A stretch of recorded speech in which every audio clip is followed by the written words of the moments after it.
আজ সন্ধ্যেবেলায় দোকানে ভালোই কাস্টমারের চাপ ছিল। আমি ভিডিও বানানোর সময় দেখি ফ্যানের তারটা বারবার ভিডিওর মধ্যে চলে আসছে। এদিক ওদিক সরিয়েও ঠিক ক্যামেরার ফ্রেমের মধ্যেই আসছে, তো ভাবলাম এটার কিছু একটা পার্মানেন্ট সলিউশন করতে হবে। তার আগে বেশ কিছু কাস্টমারের প্রিন্ট আউট ছিল যেগুলো আমি করলাম। কাজটা শেষ করে তারপরে আমি তারটাকে ধরলাম। 3 পিন প্লাগ ছিল যেটাকে আমি খুলে ভাবলাম পেছন দিয়ে তারটাকে নিয়ে আসা যায় কিনা, তাতে ক্যামেরার ফ্রেমের মধ্যে আর আসবে না। আমাদের এই স্কুল স্টেশনারি দোকানটা প্রায় 20 বছর হতে যায়, আর আমরা প্রিন্ট আউট স্টার্ট করেছি লাস্ট 5-6 বছর হলো। প্রথমের দিকে 6 মাস 1 বছর প্রিন্ট কম হতো, কারণ কাস্টমাররা জানতো না এখানে প্রিন্ট আউট হয়। যদিও লেবেল লাগানো ছিল, বাট একটু জানতে টাইম লাগে। তারপর আস্তে আস্তে এখন বেশ ভালো পরিমাণেই আমরা প্রিন্ট আউটের অর্ডার পাই। কাস্টমার একটু কমার পর আমি ক্যাডবেরির ফ্রিজটাকে একটু গুছিয়ে নিলাম।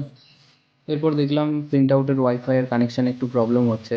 কিছুক্ষণ চেষ্টা করলাম, সলভ হলো না।